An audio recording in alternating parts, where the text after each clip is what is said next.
One of the things that as a young girl and a child, our father used to quote to us often was "Know thyself." It's the Socrates saying, "Know thyself." I'm not sure that we exactly understood what he meant. I never have really found out what he meant, and he's not here to ask now. But as the years have gone by, I essentially have understood it to mean the true self, the essence of our being, the self below the self, as we know, all our identifications with our life here, all our memories, all our achievements, all our adaptations, all of those things. I've come to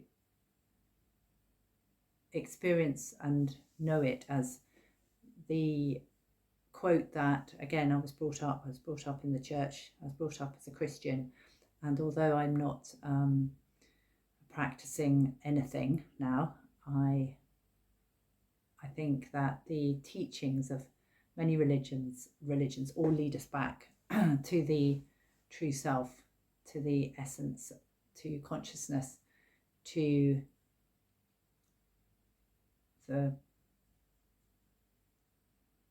silence of which we all are born, the silence that is actually, we're coming through that. We are experiencing ourselves as human through consciousness, through love, through God, whatever word it is we want to use. We are an expression of that. We are consciousness, God experiencing itself. One of the quotes in the Bible, which I liked, of the few I liked, which I took away with me as I left the church, as it were, in an organised way, was, "Seek ye first the kingdom of God, and all these things will be added unto you." And also, the kingdom of heaven is within you, and also love others as yourself. Love thy neighbour as yourself. And I experienced that as the kingdom of heaven is within us. We are consciousness. It is the place where we need to know ourself. So if we know ourself with that essence, that stillness, then everything else is just, again, experiences in this human plane, and amazing experiences and opportunities for clearing away anything that isn't the truth, the silence. And as you know, anyone of you have watched any of my videos, the clearing is recognizing that any irritation or upset or anger or frustration is an arrow to unhappiness, and unhappiness comes from the mind, and unhappiness comes from our interpretation of events.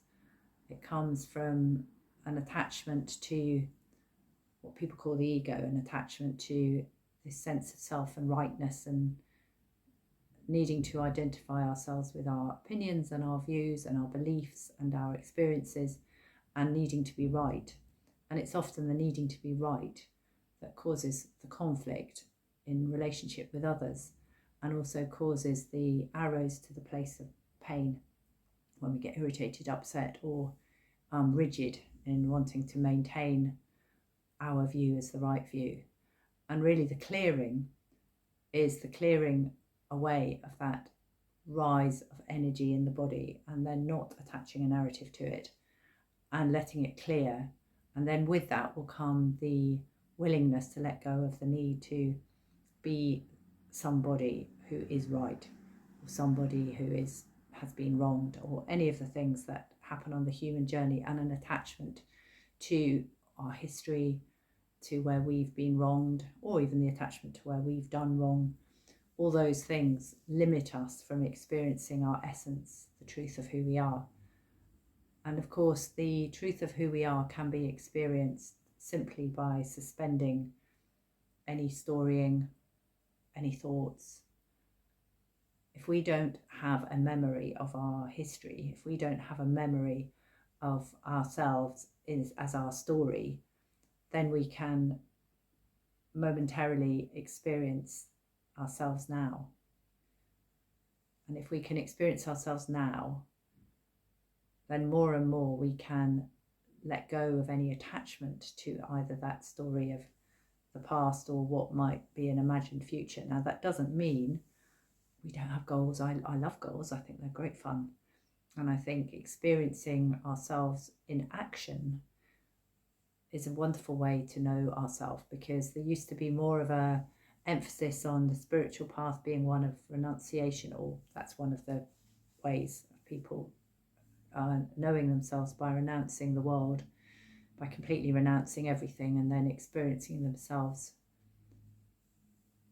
by withdrawing from society and being that stillness. And that, of course, is one way to know ourselves. But to know ourselves in action, and even within the enjoyment of expansion, and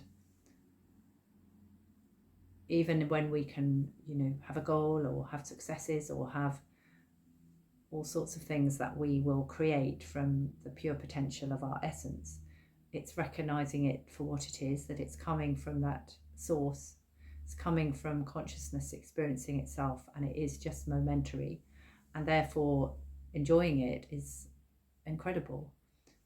But knowing it's not the truth of who we are. The truth of who we are cannot be thought, because it's the source of everything. And every day we can remember, it's an oxymoron, we can remember to let go of remembering. We can remember to come back to the breath. That's an easy way to breathe in, breathe out, and then there's that space. That space is all expansive, all silent, and that's where everything springs from. And the more we can connect with that, we can experience the essence of ourselves, the beingness of ourselves. And then it's fun to do humanness. It's fun, it's wonderful, isn't it, to experience ourselves in reflection of each other, experience ourselves through relationship, experience ourselves through our endeavours, experience ourselves in all that we do. But the truth of who we are is where that true joy and ease is to be experienced.